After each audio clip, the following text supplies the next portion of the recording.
So మీరు ఏంటి sir ఇంట్లో ఎలాంటి వైబ్స్ ఉన్నాయి అసలు? మీరు బిగ్ బాస్ హౌస్కి వెళ్ళి వచ్చిన తర్వాత మీ హౌస్ ఏం మారింది? వాళ్ళు అమ్మ మెయిన్ బాగా నలిగిపోయిందండి. అమ్మ నాకు అదొకటే బాధ అనిపించింది. మిగిలిన అందరూ కూడా మా బ్రదర్ కానీ సిస్టర్ కానీ అందరూ కూడా చాలా హ్యాపీ.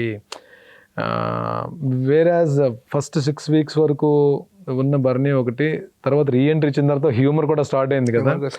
అంటే ఏమైందంటే 7th నేను తర్వాత రీఎంట్రీ ఇచ్చిన తర్వాత ఏమైందంటే, నేను ముందే చెప్పాను ఎంటర్ అయిన తర్వాత 6 weeksలో ఏం మిస్ అయ్యానో, 6 weeksలో ఎఫెక్షన్ ఉంది, బాండ్స్ ఉన్నాయి. మళ్ళీ తర్వాత రీఎంట్రీ ఇచ్చిన దగ్గర నుంచి 14th week ఎలిమినేట్ అయ్యే వరకు బాండ్స్ ఉన్నాయి. కానీ వచ్చిన చేంజ్ ఏంటంటే 6 weeks వరకు ఓన్లీ ఎఫెక్షన్స్, తర్వాత మిగిలిన వాళ్ళతో గేమ్ ఆడింది తప్ప ఏదైతే ఎఫెక్షన్స్ ఉన్నాయో వాళ్ళ పాయింట్స్ని నేను స్టాండ్ తీసుకుని నిలబెట్టలా.